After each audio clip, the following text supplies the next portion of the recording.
Dans le quartier chaleureux et vibrant d'Oba Mongola, Butchou et Karine étaient bien plus que des sœurs. Leur lien était une toile tissée d'amour, de confiance et d'une profonde solidarité. Malgré leurs différences d'âge, elles étaient inséparables. Butchou, l'aînée, était une femme ambitieuse et résiliente qui avait décidé de partir à l'étranger pour chercher une vie meilleure. Elle avait tout laissé derrière elle, leur petite maison ornée de bougainvilliers, les ruelles animées d'Obam Ongola et surtout Karine, sa cadette.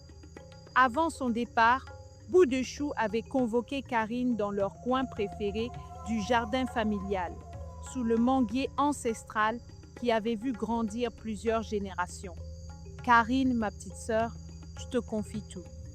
La maison, notre histoire et nos rêves. Prends soin de tout cela jusqu'à mon retour. Tu es la meilleure partie de moi.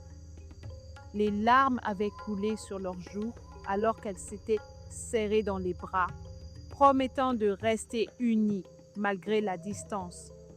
Les années passèrent. De l'autre côté de l'océan, Butchou travaillait sans relâche, envoyant régulièrement de l'argent à Karine pour entretenir la maison et financer les études de cette dernière.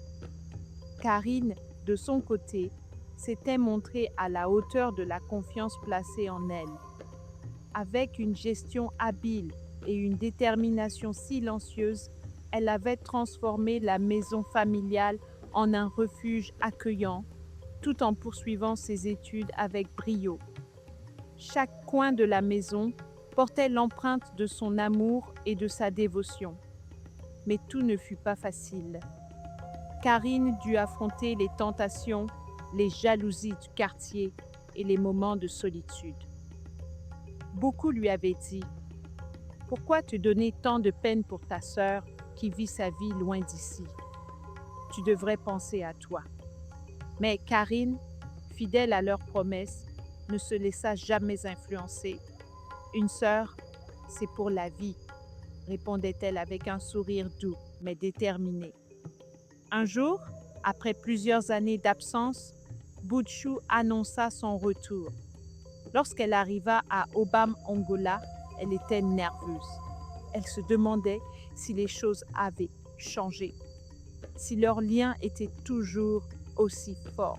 Mais dès qu'elle vit Karine sur le pas de la porte, souriante et rayonnante, toutes ses peurs disparurent.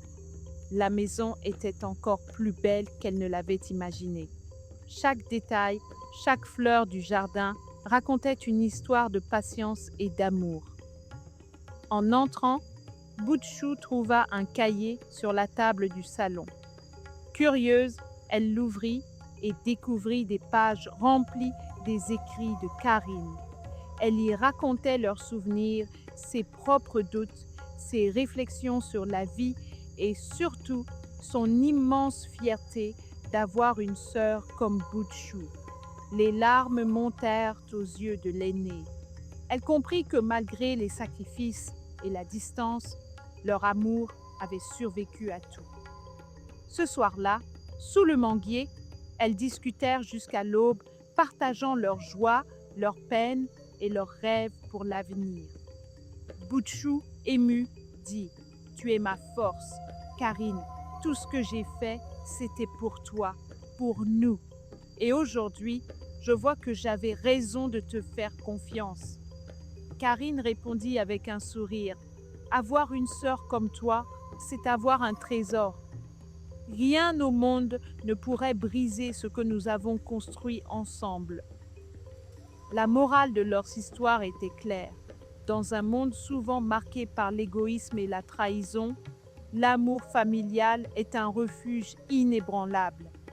Butchou et Karine avaient appris que la confiance et le sacrifice étaient les piliers d'un lien authentique. Leur histoire devint un exemple à Obam Ongola, rappelant à tous que lorsque la famille est unie, elle peut triompher de toutes les épreuves.